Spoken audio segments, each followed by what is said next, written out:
aqui as funções da moeda.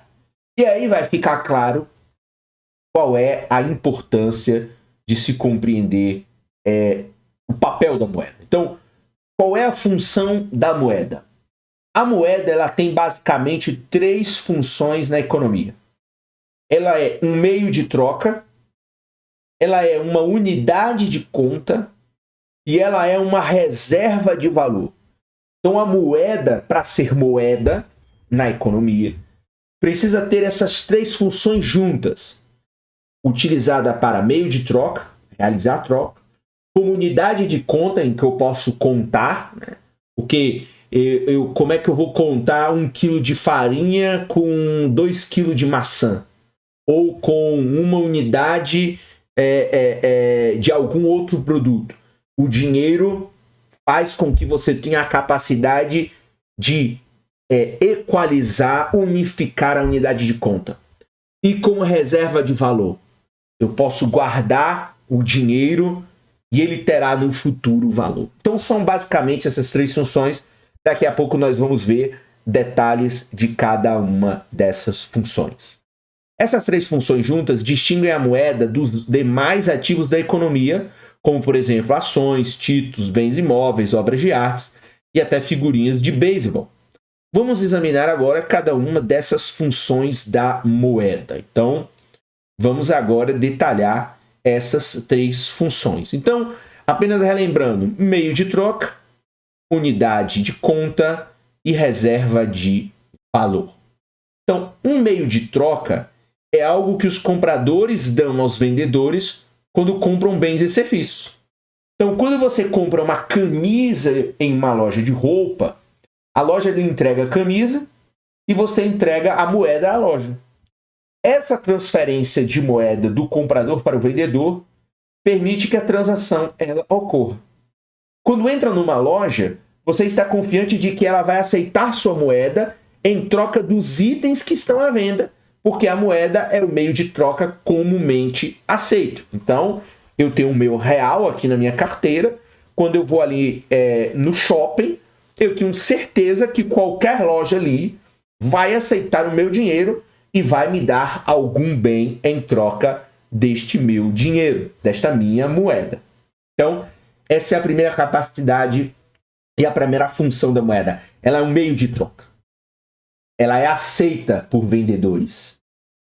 E aí isso faz com que, portanto, os compradores, nós, né, consumidores, tenhamos vontade, portanto, de receber. Então, o meu salário, eu também tenho que receber na moeda aceita.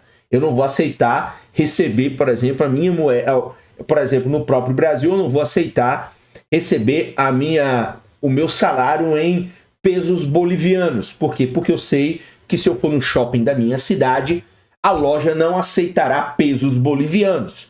Portanto, esta moeda aqui não é um meio de troca. Então, eu preciso ter uma moeda comumente aceita pelo mercado. Então, essa é a primeira característica. Uma unidade de conta é um padrão de medida que as pessoas usam para anunciar preços e registrar débitos.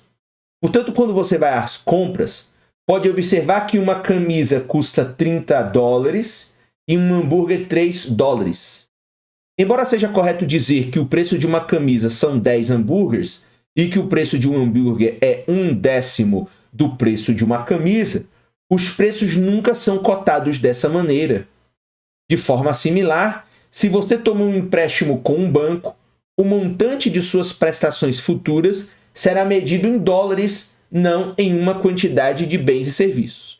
Portanto, veja, quando queremos medir e registrar valor econômico, usamos a moeda como unidade de conta. Por exemplo, imagine um supermercado.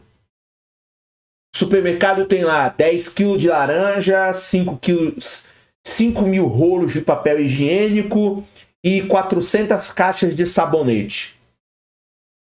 Mas isso são os produtos. Você não pode somar 10 kg de laranja com 5 mil caixas de sabonete, ou 3 mil caixas de hambúrguer, ou 2 mil latas de sardinha. Mas aquele produto tem um valor econômico. Então eu posso juntar os R$ 3.000 de estoque de laranja, com R$ 2.000 de estoque de sabonete, e descobri que o meu estoque tem um valor econômico de 5.000, 10.000. Então, a moeda, ela possibilita na economia você registrar, medir, inclusive do ponto de vista não só financeiro, mas também do ponto de vista contábil, você registrar de maneira uniforme o valor econômico dos bens e aí registrar isso de maneira a compreender quanto de valor econômico tem ali. E claro, a moeda ela é utilizada como esta unidade de conta. Então é um padrão de medida. Então a gente mentalmente consegue imaginar o que é um supermercado que tem R$ 1 milhão em estoque. O que a gente não compreenderia seria somar hambúrguer com ketchup, com mostarda e com salada ou com frango congelado. Então, seria um caos o registro do valor econômico neste caso. Então, isso permite, portanto, a moeda permite que você tenha uma unidade de conta que permita à economia, claro, fazer o registro das suas riquezas de uma melhor maneira. O terceiro, uma reserva de valor, é algo que as pessoas podem usar para transferir poder de compra do presente para o futuro. Então veja, quando um vendedor aceita moeda hoje em troca de bem ou serviço, ele pode ficar com a moeda e torna-se comprador de outro bem ou serviço em outro momento. É claro que a moeda não é a única reserva de valor da economia, já que uma pessoa pode transferir poder de compra do presente para o futuro, por exemplo, mantendo outros termos, outros ativos, como ações e títulos.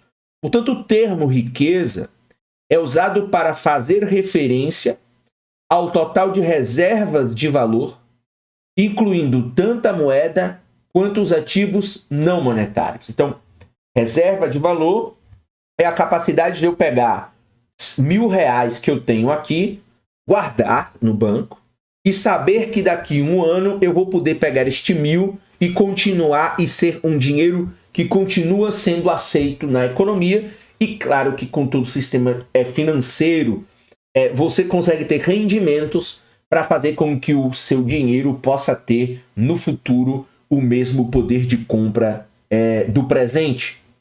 Então, é a capacidade que a gente tem de transferir a vontade de consumir hoje para uma vontade de consumir num futuro próximo.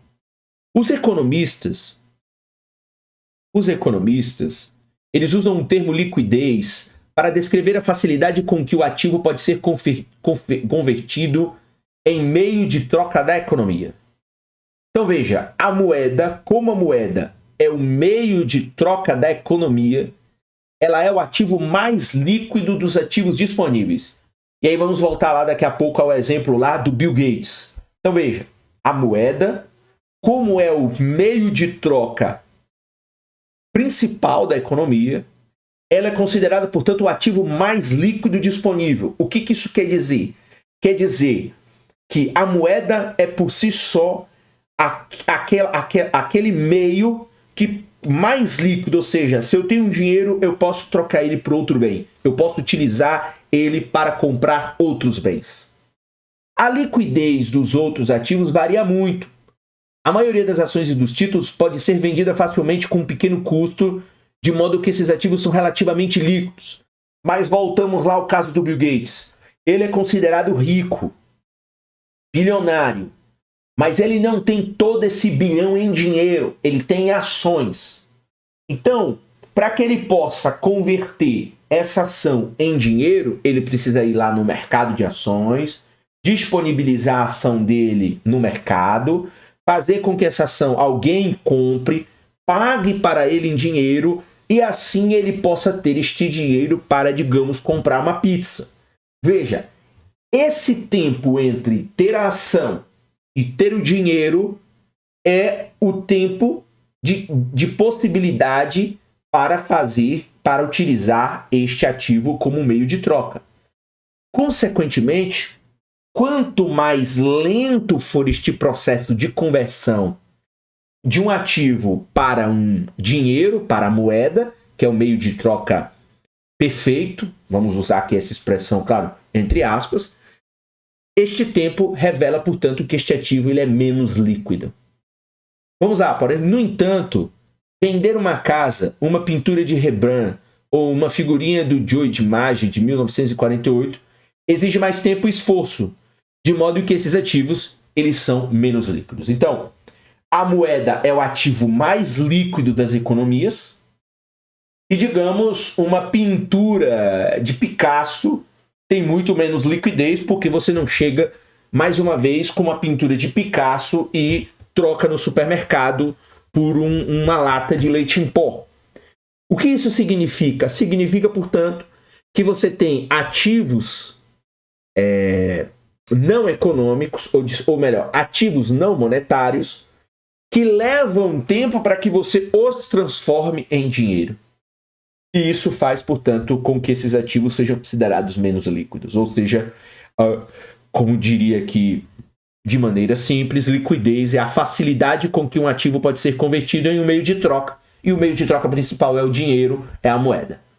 Então, quanto mais tempo levar... Então, por exemplo, você herdou dos seus pais uma enorme fazenda. É um ativo não monetário. Aquilo ali tem de fato valor. Mas é pouco líquido. Você não consegue transformar essa fazenda rapidamente em um prato de comida.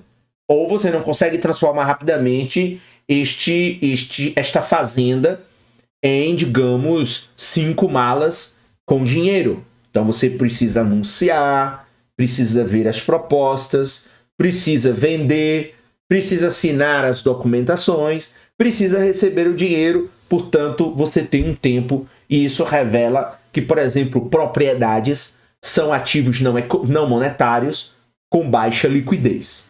Ok? Quando as pessoas decidem sob que forma manter sua riqueza, precisam levar em consideração a liquidez de cada ativo em relação à sua utilidade como reserva de valor.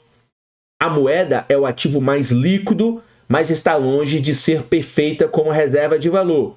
E aí, depois, nos capítulos mais à frente, ou no próximo capítulo mais especificamente, no capítulo 30, nós vamos ver que a moeda é o ativo mais líquido, mas muitas vezes ela pode desvalorizar por conta da inflação.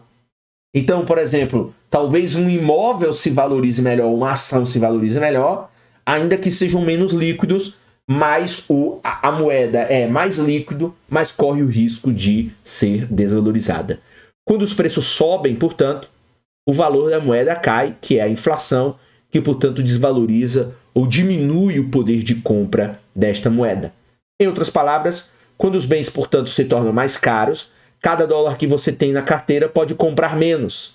Essa ligação entre o nível de preços e o valor da moeda se revelará importante para entender como a moeda afeta a economia, assunto que começaremos a abordar no próximo capítulo, portanto, são os assuntos ligados à inflação. Então, quando a gente pega o conjunto de ativos que a gente pode guardar a nossa riqueza, você tem a moeda, que é mais líquida, mas ela valoriza menos e, portanto, pode perder poder de compra no futuro. Ou você pode ter os ativos não monetários que são menos líquidos, mas você pode ter neles uma valorização no futuro e, portanto, ainda que sejam menos líquidos, quando você converter eles em moeda, você terá mais moeda e não menos moeda. Então, esse é um dilema, né? Ou voltando lá ao capítulo 1 do livro do Ben-Quill, claramente este é um trade-off que todos os agentes econômicos lidam quando falam em fazer reserva de valor e, consequentemente, valorização do patrimônio ou da riqueza, que aí vão se deparar, claro, com esse tipo de percepção em torno do que guardar a riqueza, valorizar a riqueza ou ter ela à disposição para trocar por outros bens. Enfim, são temas, digamos assim, de um conteúdo mais complexo, principalmente digamos aí, um conteúdo mais de economia financeira, as estratégias para reserva de valor em torno de um portfólio de investimentos pensando no futuro.